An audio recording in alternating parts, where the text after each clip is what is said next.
What's up, guys? Welcome back to Project Freelance, your podcast for all things freelance related. If you need tips for getting into the industry of photo, video, music, basically anything, any industry that you could want to get into that has to do with freelancing, this is the podcast for you. This season is all about guests. I wanted to bring guests on this podcast to not only teach you about how they've navigated through their career in their industry, but I also want to learn. So it's a little bit selfish, but hey, I'm sharing it with you. So if you guys want to reach me, you can find me at kanagoniophotography.com. The same is on Instagram. It's Kanagonio Photography. Same with Facebook. All the good things. Hit me up. If you guys have any questions or advice, if you want me to talk about something specific, you can either find me over there on Twitter at Kanagonio, or you can leave a comment down below this podcast episode. Today on the podcast, we have Mr. Josh Balz. If you don't know who Balz is, okay, well, you need to, first of all, open your eyes. Balz played keyboard in a band called Motionless and White for a number of years. He's been in music for quite a while.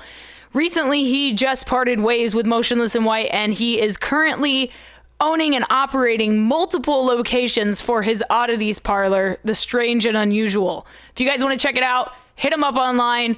Welcome, Balz, to the podcast. Let's dive in.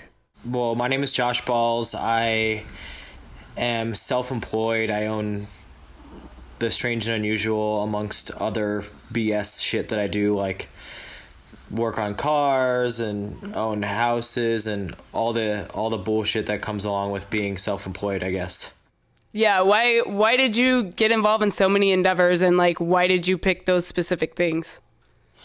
I think I kind of my dad is the same way. When I was younger, I really didn't get along with my parents. I used to always live with my friends, blah, blah, blah, 'cause my dad was always like scheming and this, like how to make money here, how to make money from this.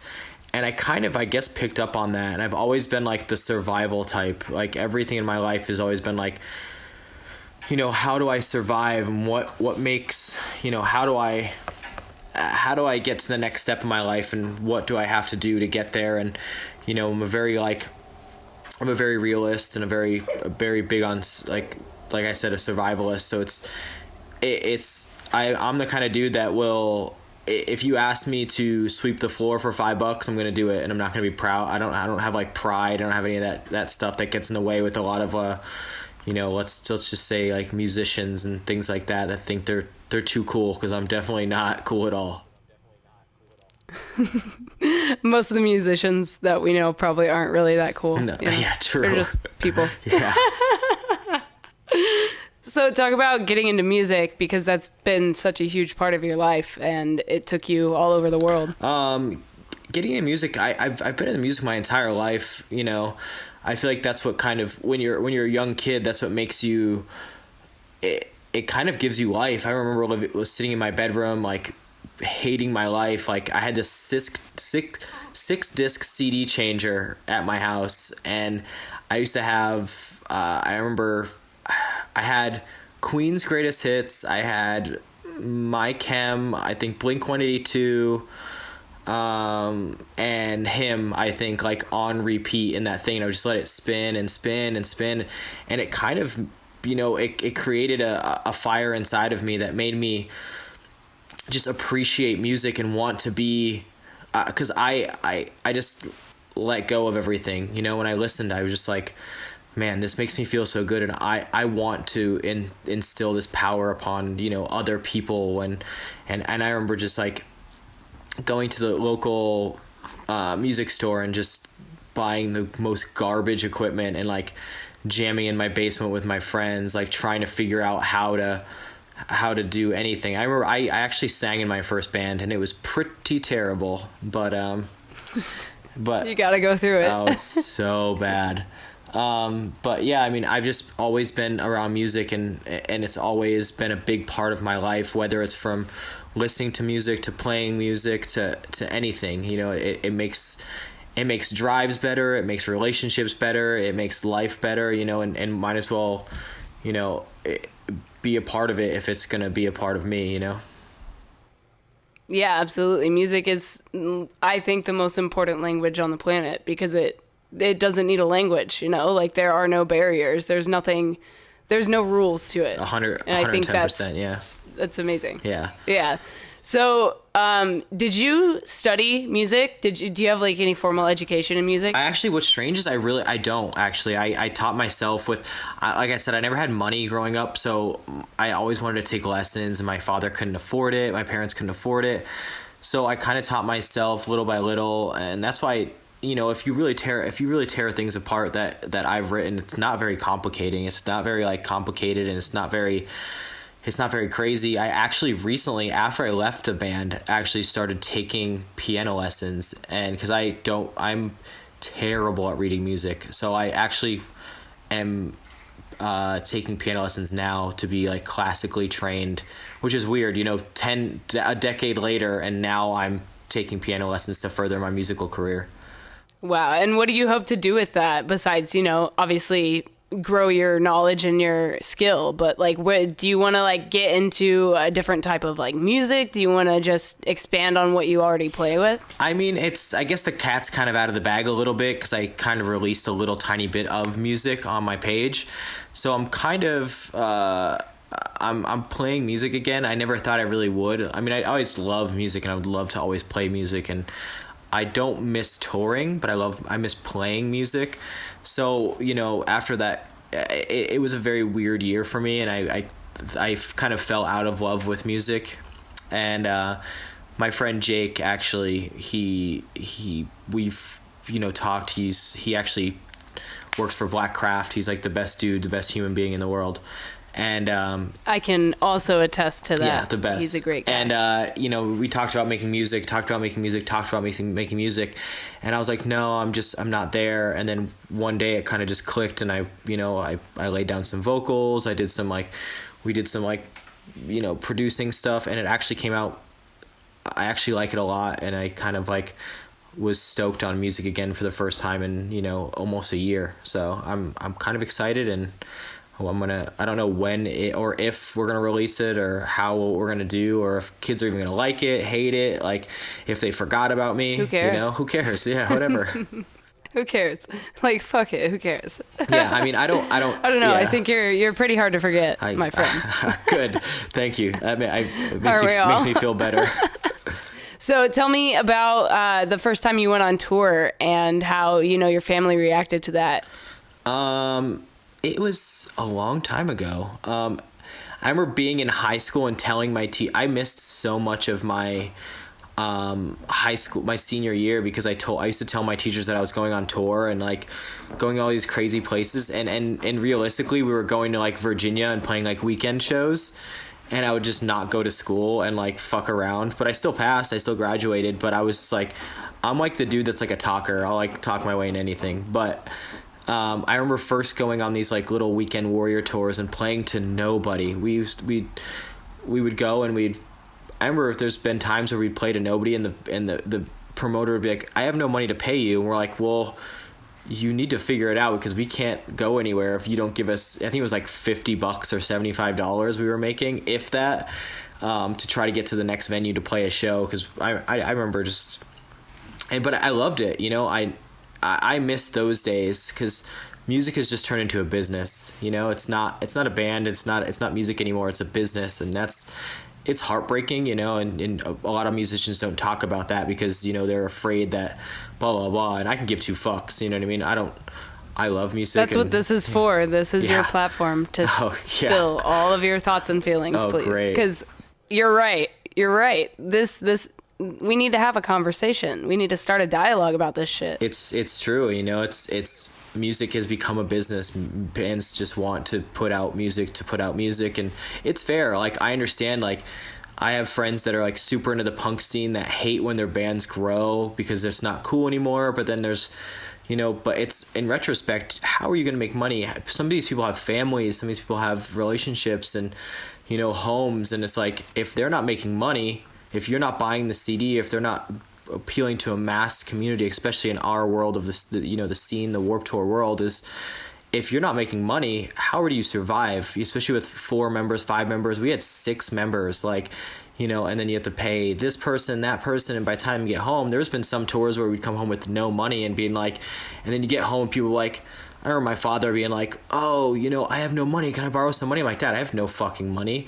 Like, why? He's like, help me pay my taxes and shit, bullshit like that. And everybody would come with their hand out, and I'm like, and you can't be out with your hand out because you'd be like, because people just think you're this crazy fucking entity of rock star life. And I'm like, it's not like that. I'm like, tell me one place, like, tell me one musician that that is like comfortable. Like, it's very rare. Very rare. Yeah. No, I totally agree with you. And when did you go from, being a broke touring kid to finally being able to like make a living at it? It actually was kind of recently with Motionless. I think 5 years ago, maybe. I kind of was like, I floated a lot. Like, I didn't live at home. I kind of lived on people's couches. I used to live with Angelo, our old drummer. I think our rent was like $400. It was like $200 a piece. And I actually had to move out. I had to move out because I couldn't afford it. That's how sad it was. Yeah, I swear to. That was like 8.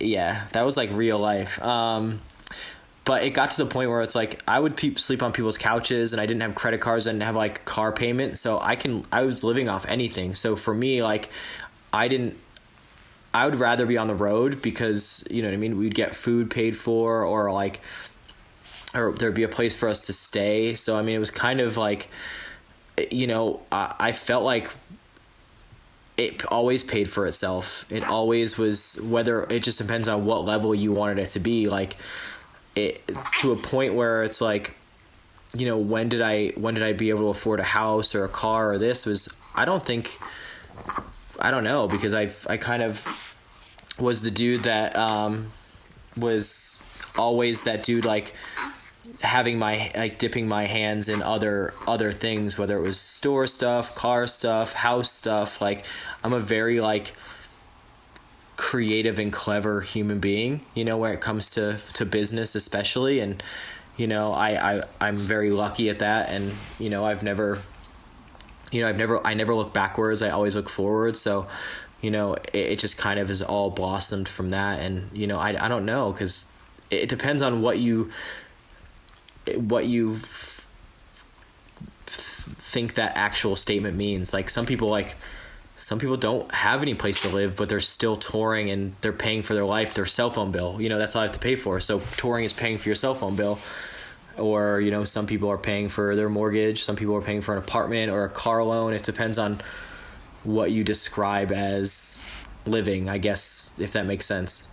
No, definitely. And you definitely seem like that nomadic type, and so I think the touring life is, perfect for you, getting to constantly be in a new place and having a place to sleep and having a place to eat, like that's like, seems like your ideal. Yeah, it was like my life. I loved it, and I never wanted to come home. And that's kind of when I hit that, when I hit that wall of I wanted to be home more than I wanted to be on tour. I kind of knew, and it was pretty. The last couple of years for me were just rough. I was in a relationship. I had a store. I have dogs. I had all this stuff, and it was like. And then being on the road was, like I said, it was more of a business. And I was just like, I was falling into this pit of like, I felt like I was losing control of something that I've been a part of for a decade. And I felt like you kind of feel useless when there's all these, like, you feel like a puppet. You're just like, you just exist. And I feel like, oh, the irony. The irony. I'm glad you picked that up. Oh, dude. Oh my God. Of course. But it's real. That's real. And it's like especially being like, I'm a very like leader. My personality is very like leader-esque. And it's like, you can't have too many of those personalities in one place or it just becomes toxic. And it kind of did. And I wanted to leave before it got, toxic. So it was kind of a good time. And, I don't regret leaving, at all. Like, I love where I'm at in my life, and, it's been a good ride, and I can't, like I always tell people are like, blah, blah, blah, something about dying. I'm like, listen, I'll die tomorrow, and I'm pretty happy about it. Like, I'm pretty stoked on how my life turned out and what happened in my life and the things I've accomplished for being a 28-year-old dude. Like, kill me now, I'm gonna be all right. Is it true that they sleep suicide style on their bus? Is that a true thing? No. Because that is the rumor. Everybody does? That's the thing? People are like, oh, dude, no. People are like, Chris Motionless sleeps suicide style because he doesn't give a fuck. No, definitely does not. Nobody does. You know who does? Ghost does once in a while. No way. Oh, God. I don't know why. I feel like he did for a while, but he was the only person. Everybody else, we slept pretty normally. We're pretty basic. We were pretty basic people. I love the rumors. I never like debunked any of the rumors. I was always just like, sure. I'm like, okay, like there's I'm gonna write a book one day about all the things that people have said. Like, I remember when we first signed to Fearless and people were like, you guys wear black, right? Because Fearless makes you wear black. And I'm like, sure. If that makes you want to talk about our band, say that. It's cool. Amazing. Oh, it's such a good way to look at it. You're just like, well, first of all, you don't give a fuck, which I think is amazing, and you should always keep that attitude. Yeah. But secondly, like, you're right. Like, good press, bad press, whatever.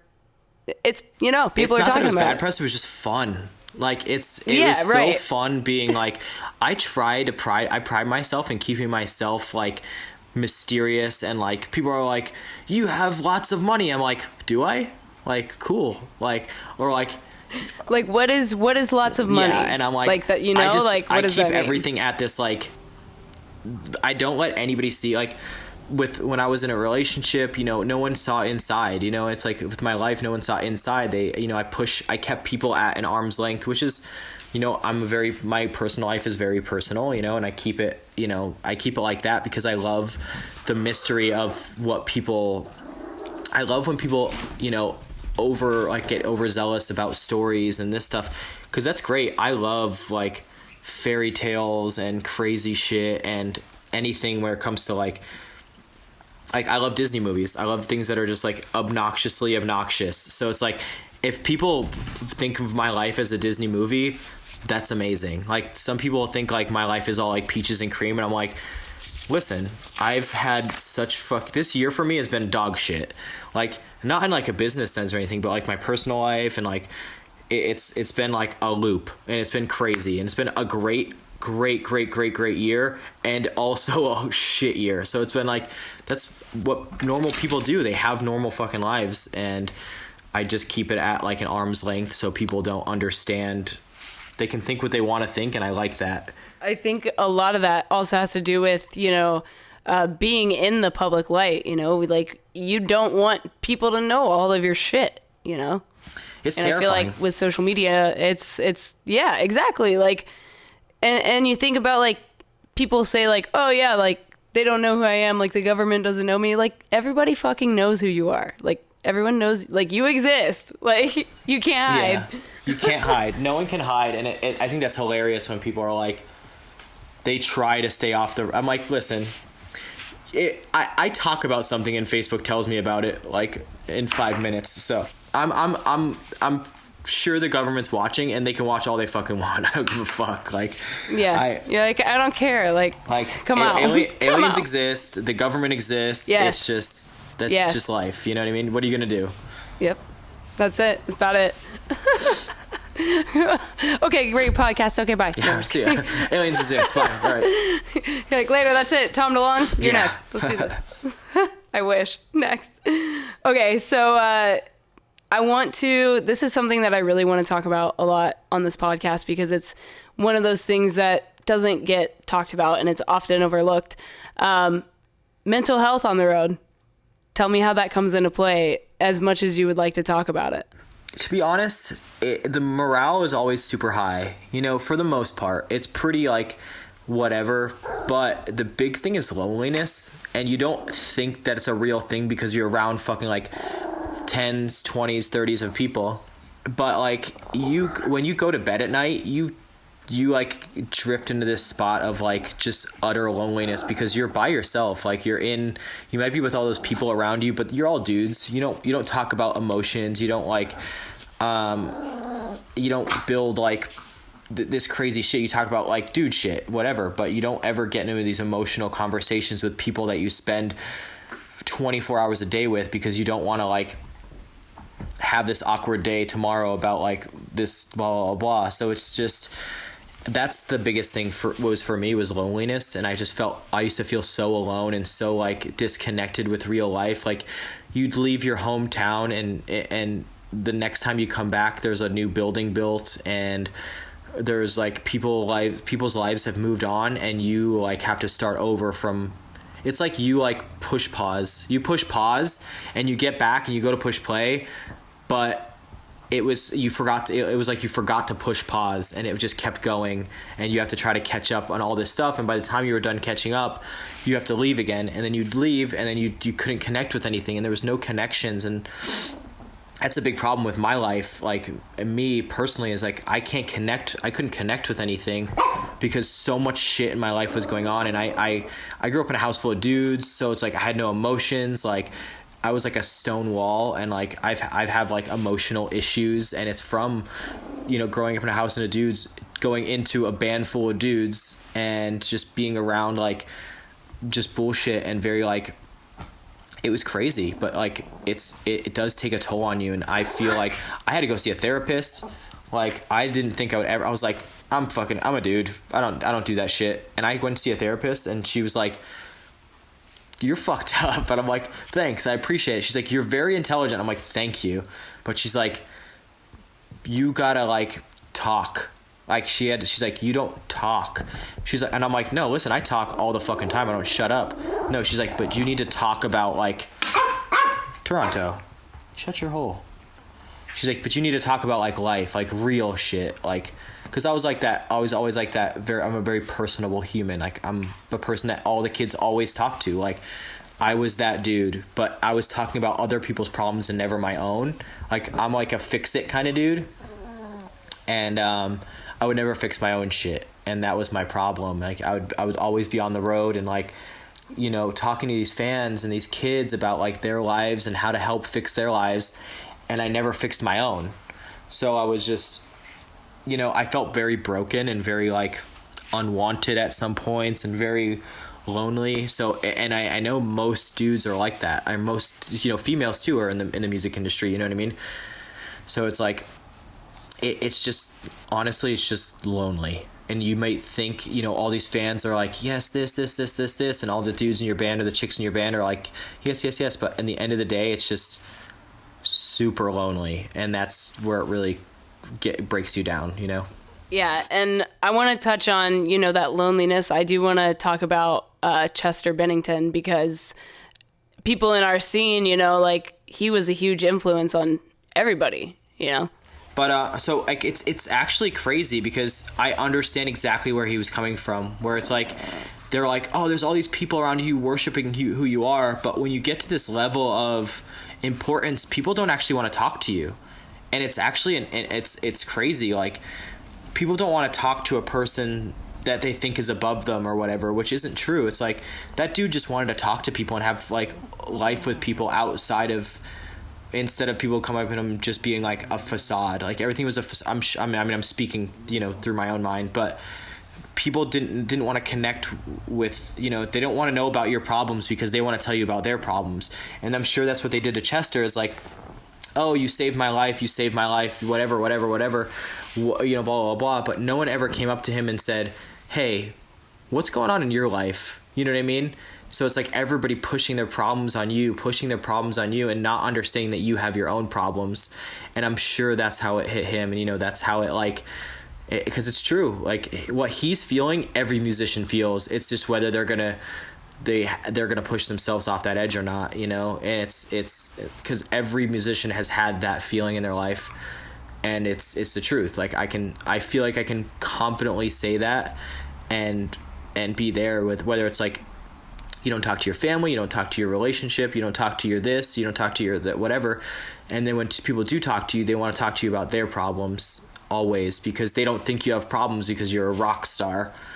So it's like, you live the life, you're fucking famous, you're this. I'm like, listen, there's no money in music anymore. There's no fame in music. There's no mystery in music anymore. It's like, you guys stopped buying records. Sorry. There's no... It's literally your fault. That's why you see all these dudes like making clothing lines and this, and I support them. They have I support them wholeheartedly. You know what I mean? It's like, you can only buy so many t-shirts, obviously, but I wish they would do cooler shit. But True. It's crazy that stop making shitty band tees and make some like clothes, some like grown ass adult ass clothes. Well, the thing is, t-shirts are the cheapest thing to make, so they're just like, I understand it, and I always love the grind, and I love the hustle, and I'm a hustler. I'm a fucking through and through. Like, if you saw me at my store, like I had my store on Warped Tour, I was at the tent every fucking day. I got up at 6 in the morning. I would go set up the tent. I would go help the girl that I had set up the tent every day, set up the display. I'd go play, do meet and greets. I would come back to the store table. I would do all that shit, and then I would help her break down at the end of the day. I would get her food. I was like, I'm a hustler through and through, and that's what I do, and that's what most band dudes are. But most band dudes are too proud to admit that they're hustlers. You know, they want to they think the world is handed to them. They think they can just be like, hey, I have 200, 300, 400,000 followers, give me money. Like, it doesn't work like that. I fucking bust my ass. Like, I recently just bought another house, and it was a shithole, and I went and I renovated all myself, like mostly myself. Like, I didn't know what the fuck I was doing. Half of it, like, my dad was a contractor, so I kind of, like, when I was a little kid, used to go and watch. But I literally cut a hole in the side of the wall and put a giant door in myself. And it was all from watching YouTube videos. And I'm like, I'm just going to do this myself. Like, because no one's going to help you. No one's ever going to help you. The only person that's going to help you is your goddamn self. And that's 100% the truth. I want to talk about the local scenes. Like, where do you think local scenes are going? Have you seen like a decline in the local scenes? Even though you're like, you haven't been playing music for a little while, but do you think it's in the toilet? It's in the fucking toilet. Thank you. But continue. Say more. It's because everything is so accessible, and that's the problem. It's like, oh, I don't want to go see this band this week because they're going to be back next week. So that's why when you play in, to take it from local to fucking Mexico, that's why when you go to Mexico, these people treat you like you're Justin Bieber because you don't know when they're going to be back.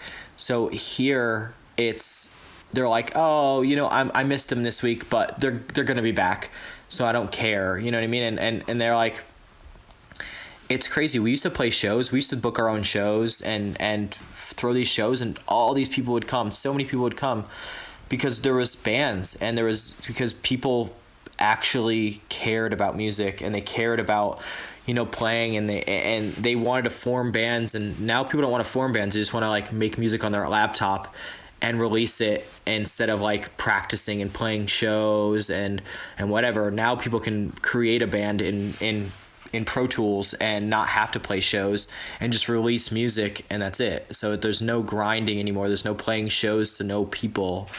There used to be shows every single week here, every single week. And now you're lucky if there's one a month, one every couple months, I'm sure they still exist. I've been kind of out of touch, but it's still like, it used to flourish so hard. But I'm thinking about gas prices, like to get 5 dudes to a venue at the same time, plus all these kids, this, and it's actually, I think it's gone up a tiny bit in the last like year or two, but it's definitely it's not where it used to be. And it used to be like crazy. Like, you remember seeing those like videos of like local shows when people were like stage diving and like, oh dude, I remember like, because I lived out of the country. I lived in Australia not the first time I saw you guys, I think like the second or third, but I remember seeing videos from like Chain Reaction in Orange County, and now I like live down the street from it, and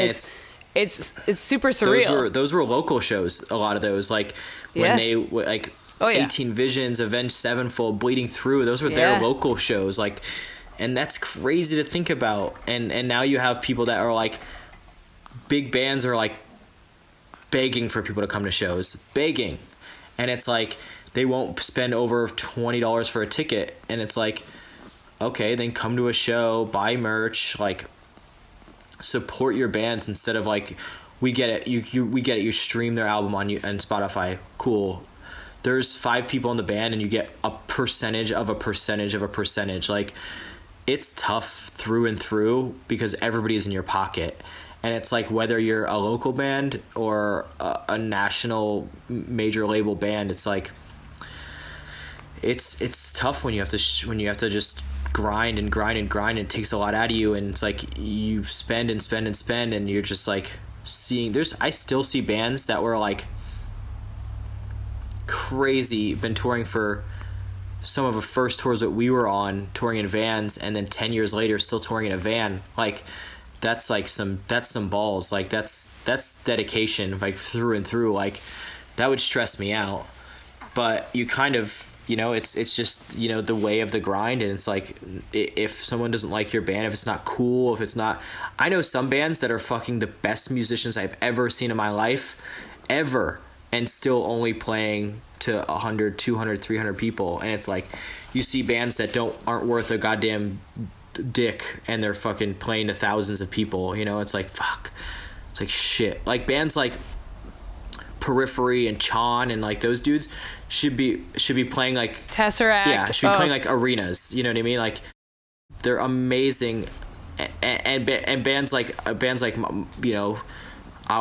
are like, whatever. Like, I'm not a classically trained musician. I don't deserve to be in front of these people. Like, you know what I mean? It's like, I'm not worthy, you know what I mean, through and through. And it's like, those people get fucking pushed to the side because they're not cool, they're not wearing the right clothes, or they're not good looking enough. Like, it's a pity. It sucks. But yeah, you get it. So tell me about the Strange and Unusual and how that got started and what made you want to create that. It kind of started from when me and Ryan first started dating. We kind of, our ideas of dating were like, we'd go to estate sales and we'd go to like antique shopping and stuff like that, and we would just collect stuff, and we didn't have any room to put anything. We actually just put it in my garage, and it kind of, just kept building up, and we're like, what do we do with all this shit? And then one day we're just like, let's open a store, let's just try it out. And we had no money between both of us. We had like very little amounts of money, and we're like, I remember my accountant was like, do not open the store, you're an idiot, it's like financial suicide.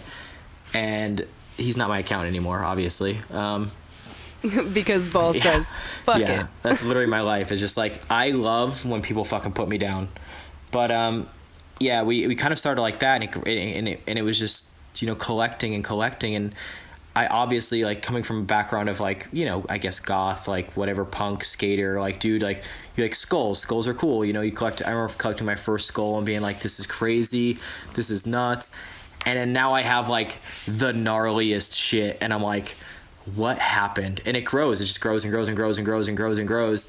And it just started, and it just snowballed, and people like really grasped onto it. It's like, we're doing so well, and it's so crazy to think that I have two retail stores, being 28 years old, and just, we're trying to open a third one this year. Well, I'm trying to open a third one this year, and like, just kind of like, I feel like I'm so fortunate to have what I have, and what's happened, and like, we're growing and growing and growing, and I'm just happy, you know what I mean? Like, happy for that side of my world is just, it's flourishing, and I have, like I said, I never look back. I always look forward, and I'm always ready for like the next thing, and I'm a risk taker, like, through and through, just like, risk brings reward always, you know what I mean? Whether it might not be rewarding in money, it might not be rewarding in success, but it's rewarding in like growth and learning. And I've risked so much shit, or I've tried. If you talk to any of the dudes in the band, they're like,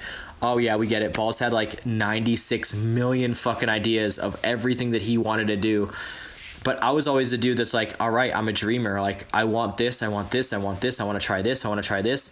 And I would actually fucking try it, you know, to be like, if you try a million things, one might just stick, you know, and my one thing stuck, you know what I mean? Like, it's crazy. Like, I want to open another store this year. I want to open a restaurant this year. Like, I want to do cool shit. Ooh. Yeah, I want to do like... Are we doing like a goth themed, like, same kind of thing for your restaurant idea? I'm actually, I don't want to tell you. Well, you can tell me later. Yeah, I'll tell you later. But it's good. It's actually tell me later. It's a themed restaurant, which is cool. And I think the fans will like it, and I think people will like it.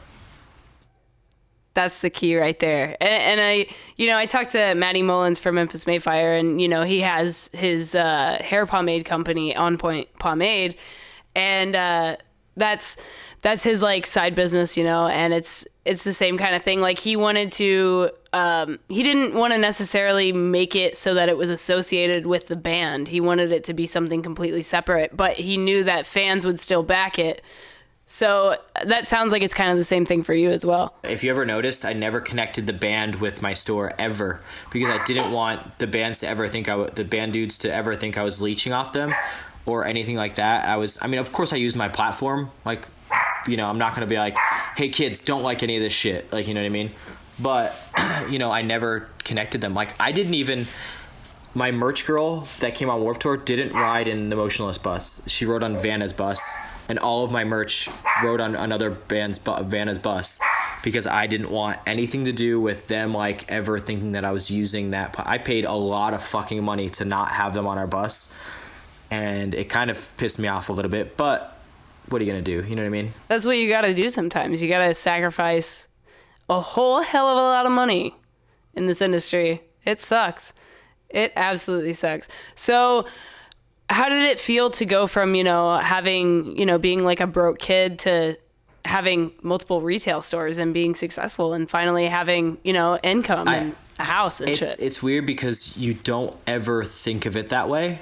Like, I still think of myself as this like little poor trailer trash kid, you know what I mean? Like, and it'll never change. It's the same thing with being in a band. Like, huge bands will tell you that they're not big, and if they're actually big, they're not going to tell you they're big. Like, you go up to the dudes in Slipknot, you're like, you dudes are the biggest fucking band in the world. They're like, nah, we're all right, we're doing cool, it's cool, you know what I mean? And that's kind of where I'm at. It's like, my stores are doing very well, and I'm doing very well, like, financially or whatever, and but you don't think of it that way.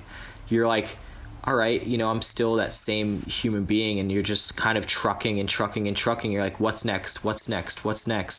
And I never think of, like, I never settle. I'm never gonna settle. I'm that kind of dude. It's like, it's not saying that there's nothing, it's not good enough, or there's not enough money, but to me, I don't need money for money. You need money to breed creativity. Because if you think of tomorrow, if $1 million was just put into your bank account, what would happen? This huge weight would just come off your shoulder. You don't have to pay rent right now. You have to pay your car payment, your cell phone. You're just like, what can I do? And that would breed the most creativity in your life that's ever been had. You know what I mean? Because you're like, you can focus on your craft. Like, you can focus on this your podcast, your singing, your whatever you're doing, because that weight is off your shoulders. And that's why people are like, why do you always want to make money? Because money gives me the opportunity to do these cool things. Yeah, to make cool shit. Like, if I didn't have a couple dollars to make the store would have never happened if I had no money. You know what I mean? Like, this new music would have never happened if I didn't have money to be able to drive to the studio and get studio time and do this. And, like, this restaurant would never happen if I didn't have the money from my stores to be able to do them and do cool shit. Like, to bring cool shit to my area, and that would never be here because of money. You know what I mean? Unfortunately, I can't fucking pay in hugs. You know what I mean? But I would if I could, but... Despite what every fan out there thinks, you cannot pay for merch in hugs. I know. Let's keep that in mind. I've given very, very large amounts of hugs out. Very many. Almost an overdose of hugs. Honestly. Okay, so I want to go back to Warped Tour real quick, because, it is coming to a close, and I want to know your thoughts on it and how... Like, when you played your first Warped Tour, how was that experience, and when was it? It was so long ago, I don't even remember. I don't even remember what year it was, like 2008 maybe, 2007, maybe 2009. I don't know, one of those 3 years. And it was unreal. Like, no one would watch us. We were on a stage that wasn't even on the bubble. No one cared that we were there, but I was the happiest I was ever. We would have to drive ourselves, and you know how far those Warped Tour drives are. Like, every single one. Brutal. So, and you were in a van, we were in a yeah? van. We were in a 12-passenger van. Nope. It was shit. Nope. It was shit. And I remember driving throughout the night, and we would promote ourselves. You see those dudes in the line. We did that. Like, we stood in line. We tried to sell our CDs. We promoted our merch. Like, we were the dudes. I remember walking around with our huge 6x6 banners with our time, like Motionless and White, playing the East Coast indie stage at 3:00 with these huge, like, walking around just like being obnoxious and like trying to get people to watch us. And I remember sleeping under the van countless times when it's raining outside. We used to pool with like carpool with other vans and do like make a square with our vans and trailers and sleep in the Walmart parking lot, like at the Warped Tour, that like down the street from the Warped Tour, getting ready to be up at 8 o'clock in the morning after we just drove from 11 o'clock at night to 6 o'clock in the morning, getting 2 hours of sleep, just trying to figure out if we're gonna like lose our minds or not. But it was the happiest I've ever been, ever. Like, till this day, that was the happiest I ever was. It was like those Warped Tour days, like, it was just so iconic and so crazy and so intense. You'd see these huge bands and they just walk right past you, and you're like, hey, like, this is crazy, like, this is nuts, like, you know, and they would talk to you because they didn't give a fuck. They were, usually they were pretty pissed off because it was like 100 degrees and no one fucking liked their life at the point. But it was just something that was so surreal to me, because that was like, that would be like me today going and buying my own private jet and like getting on it and just getting flown somewhere. That's like that's exactly what that feeling feels like. The day that I go and buy myself a plane and get flown somewhere across the world, that's when that feeling will probably come back, which I don't see, hopefully in the near future. Let's, you know, 3 years. I'm gonna say 3 years. You better pick me up. If I buy a plane, I'll pick you up. You better. I'm holding you to that. It's recorded. It's recorded, yeah, for everyone to hear. So if anybody owns any planes that want to give them away, please. But yeah, it's crazy. You know, those Warped Tour days. You know, it's a bummer that it's coming to an end, but all good things come to an end. You know what I mean? What are you gonna do? You know, it wasn't gonna last forever. And it lasts for a lot longer than anybody ever thought it would. And you have to hang up your reins and able for something new to breed. And it's not that Warped Tour might come to an end, but Kevin Lyman's an intelligent dude, and something else is coming, whether it's from him or something that he'll be a part of.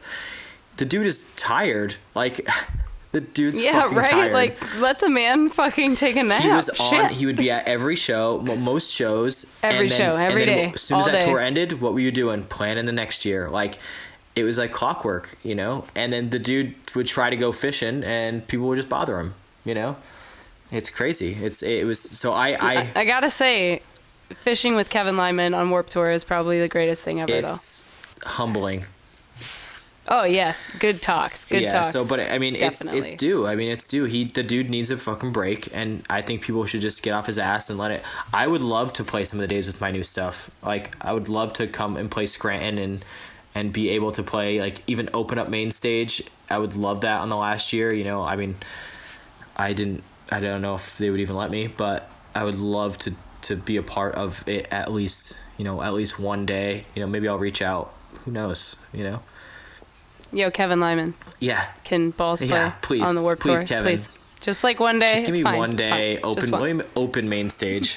So you joined the band and you started, networking. Tell me about your networking, strategy, if you did that with any other bands or crew on tour or anything like that. I think if you went and talked to anybody that we've ever toured with or ever like been a part of, they'll say that they probably talked to me out of the band, because I was always the dude that loved to I loved having friendships, and I loved networking, and I loved like I said, I was always that like hustle dude. I'll be like, yo, dude, you have this thing, let me help you do this, and I'll help you, if you help me do this thing. I was always like, it's like show trades back in the day, you know, and I kept that motto my entire life. And it's just kind of how, wait, I forgot the question. Fuck.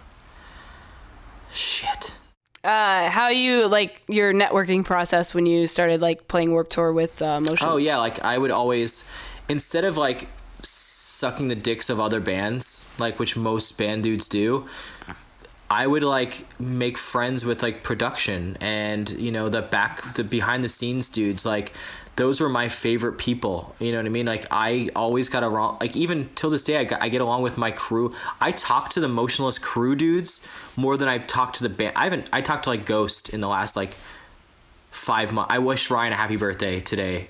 And that was the first time I talked to him in, like, 4 months.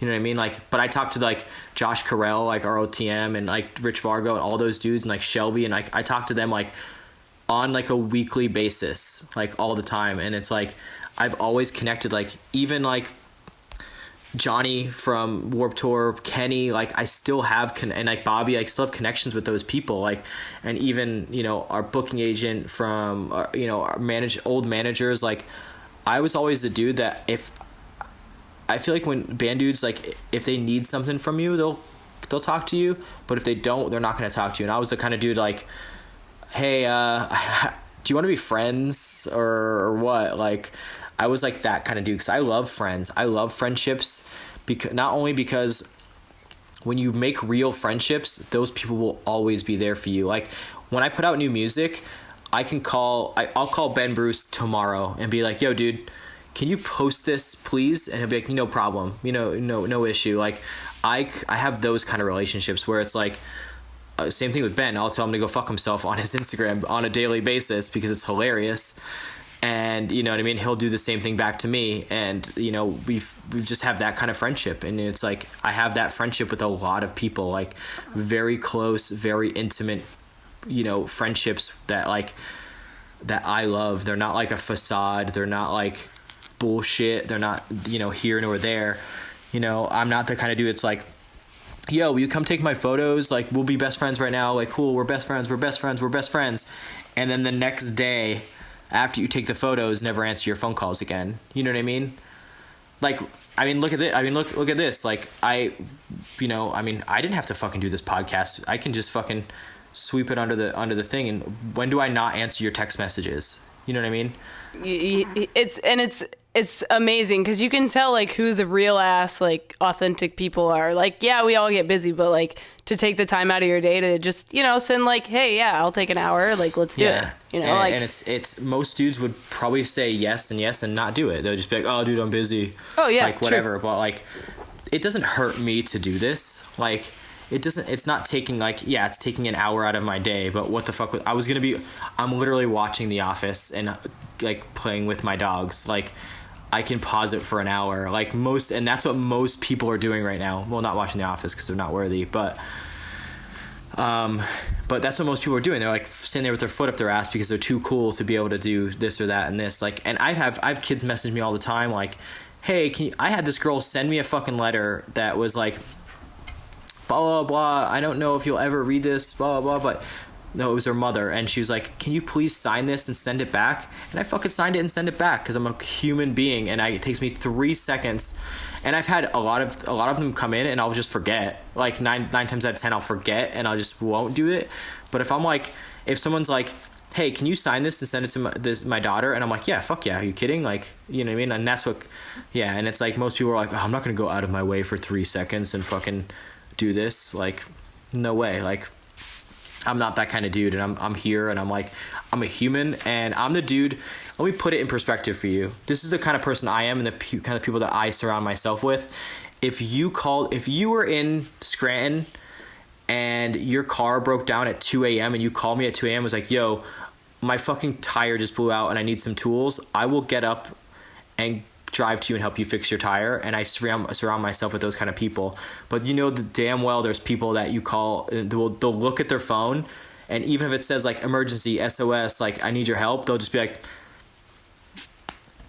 they're not important in my life. I don't need them. They're not doing me any good in my life. Like, they're not helping me out to get to the next level. Like, I don't care if you're, like, a teacher, a Burger King employee, like if you're the president, like whatever, I'll answer your phone call. Like I'm that dude. Like unless I'm literally like dead asleep where I can't hear it, like I still answer. My mom calls me every fucking night at like 3 a.m. and I just stopped answering your calls like last year, like every single night at 3 a.m. because I was terrified that something was wrong, you know what I mean? But she's like hammered, fucking hammered drunk every goddamn night and calling me at 3 a.m. to be like, hey, so what are you doing? I'm like, I'm fucking sleeping. Like, is there something wrong? And she's like, no, I just wanted to talk. I'm like, it's 3 or 4 a.m. And I just hang up. And that was like literally until like when I was dating Ryan, she'd be like, why do you keep answering? And I'm like, for the off chance that something is fucking wrong, you know what I mean? And I'm always like, I'm ready for that. Like, all right, I gotta go put on my jacket. I'm going. What are we doing? Who we killing? What are we doing? Like, I'm always fucking ready. Networking, yeah, is such a huge part of what we do, and it's so crazy. Like to get from in 2011, me going to Warped Tour and Chris telling me I'm going on stage to scream with you guys to now I remember that day. You on a podcast, like it's crazy. Like it's crazy how one instant can change everything.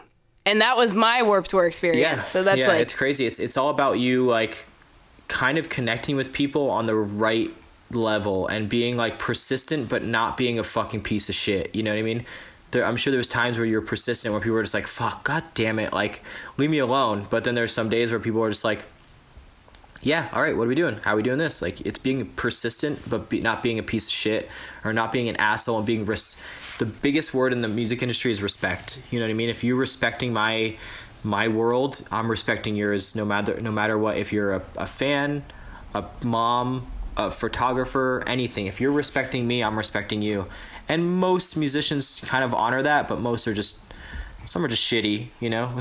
They're shitty people. Lots of them. Yeah, a lot of them are shitty, but a lot of them aren't. So, you know, you got to take there's a lot of fucking musicians out there and you can't justify it on, you know, a lot of people hated Motionless off of like meeting someone in the band and they were having a bad day. Yeah, it's like I've had fucking shitty days and I've told people to go fuck themselves because I've never done that. I've never done that.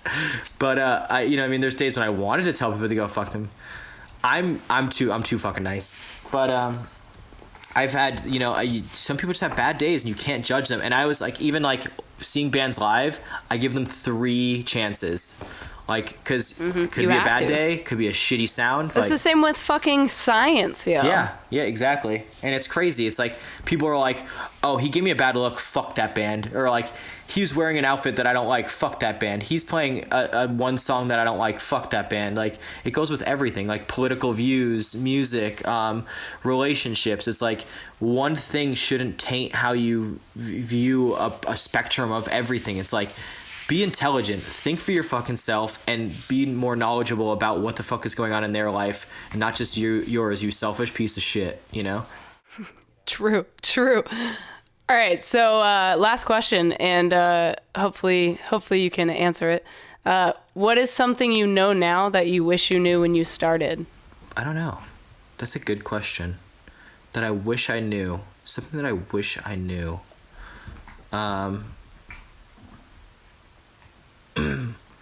I wish I knew not to try to be cool.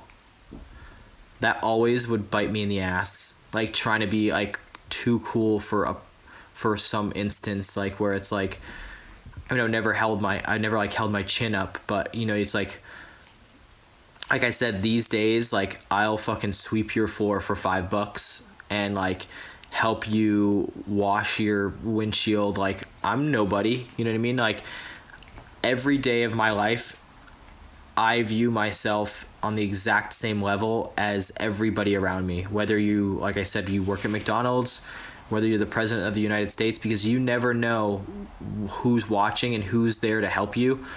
And I wish I realized that earlier. Like the people that are around you that are like, think of yourself, you know what I mean? Like you were just a fan, some girl that was just whatever, like, but we treated you like you were a fucking normal ass person. And you know what happened? Now look at you, like you're doing like the AP shit, you're doing like your podcast bullshit, you know what I mean? You could be fucking whatever's next and whatever, you know, I don't, you know what I mean? Like, you can be, what if tomorrow you're the fucking president of the United States, you know what I mean? And I mean, fuck if I know, it could happen. That's what I mean. Like, I always treat everybody, like, I try to treat everybody like they're going to be, not that I need them to be the president of the United States, but like, you never know when you're gonna have to lean on someone, and you're never gonna know when someone's gonna have to lean on you. And I'm always there for someone to lean on me, and I'm always there for, it doesn't matter if you're, you know, a homeless person, or if you're, like I said, like the president of the United States. I hope you're not the president of the United States, because if you're Donald Trump, you're fucked. Fuck that guy. But like, I'll say it. I know the government hears it. Fuck that guy. Right.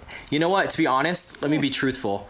I thought, as a small business. Did you vote for him? No, I didn't. But I almost did. In earlier stages, as a small business owner, this dude was like a godsend. I was like, no fucking way. Like, this is gonna be sick. Like, and I'm not Republican. I'm more like libertarian, you know.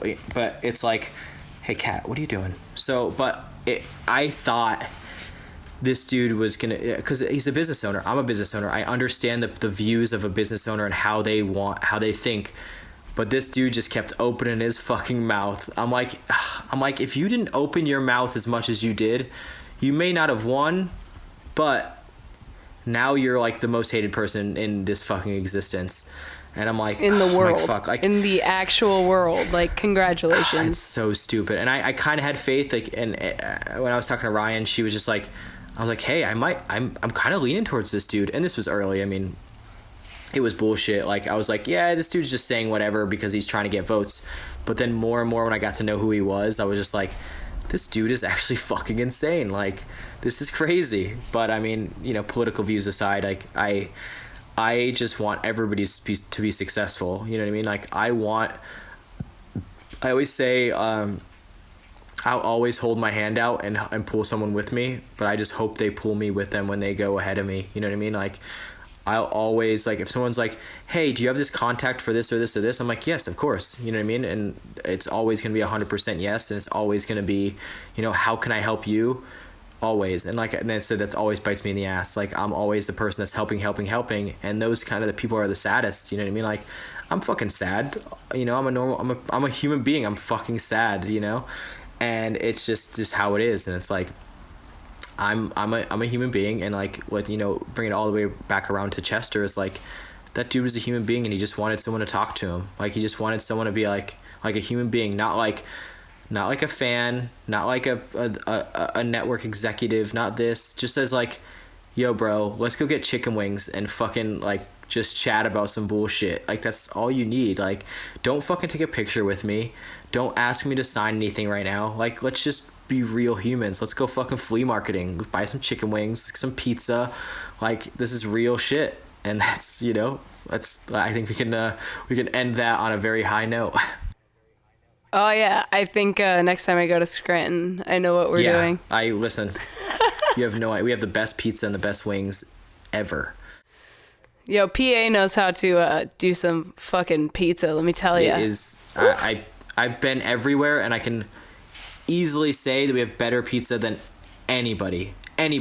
Like Lorenzo's is good. I love Angelo's pizza. That's up by me. It's so Angelo's is bomb. And it's like, we have this place called Hops and Barley, the best fucking chicken wings I've ever had in my life, and they're so cheap. For 14 chicken wings, I think it's like $5, $6. Oh my god! And I'm getting a flight right now. Listen, I'm on the way. It's worth it. Honestly, worth it. But it's crazy, you know. And I love this area, and I'll never move. I'll never leave. And I'm happy and also sad. Always sad. Forever sad. I'm forever seen emo boy. Like, you know, 1999. Exactly like you would think. I'm exactly what you think I am. I'm sad, and I'm emotional, and I'm still stuck in 2005. Love my cam. Like, I'm just sad, you know. Oh yeah, just emotional dude. And you just don't give a fuck. And I just don't give a fuck what you think about me or what I think about you. It's just, I'm here to be here, and that's it. Perfect. Well, hey, I'm happy to have you here, and I'm glad you were here. Where can people find you on the social medias and your businesses and all of your things? I don't want anybody to find me. No, I'm kidding. I'm just All kidding. right. Bye. I mean, I feel like people know my outlet. You know, it's just Josh Balz on Instagram, Yeah. And know my store. Please, you know, check us out. It's the Strange and Unusual on Instagram and all the social networks. You know, and for all your dead needs and your and anything that's gonna, you know, haunt you in your sleep. So Soon to supply coffins and we sell mortician services. we sell coffins and mortician makeup kits and Wait, you sell like full size like coffins? oh yeah, caskets. Oh my Do you know God, there's a so difference between coffins and caskets? A lot of people don't know that. I did not. Are the caskets the ones that are like shaped more like differently, or caskets is it something? Tell me more. Caskets are where you're buried in. They're 4 sides. A coffin is like your traditional like vampire 6 side. I got yelled at by a funeral director once because I told him that I wanted a coffin, and he said, "Those aren't coffins. Those are caskets." And I'm like, "Okay, whatever. Fuck you." So ever since that day, I'm just like, all right, there's differences, and a lot of people don't know, and I'm instilling that knowledge upon everyone. And making them all feel like idiots as well. Listen, I was there, so I get it. All right, awesome. Well, yeah. All right, I appreciate it. Sweet. Hey, anytime, man. Thanks for coming on. Good luck with all of your endeavors. I shall try. All right, cool. Do you want me to? I'm gonna push. Do you want me to stop this now? I gotta say, Balz, that was not the strangest or most unusual podcast I've ever done, but I'm so glad you took the time to be on here, man. I love this guy's story. I love everything he talks about, everything he stands for. He just doesn't put up with bullshit, and I think that that's great. And I think more people need to not put up with bullshit.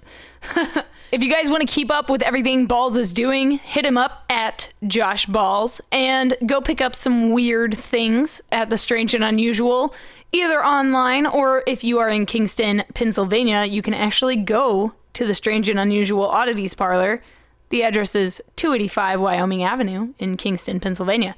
So if you guys want to go check that out, go do it.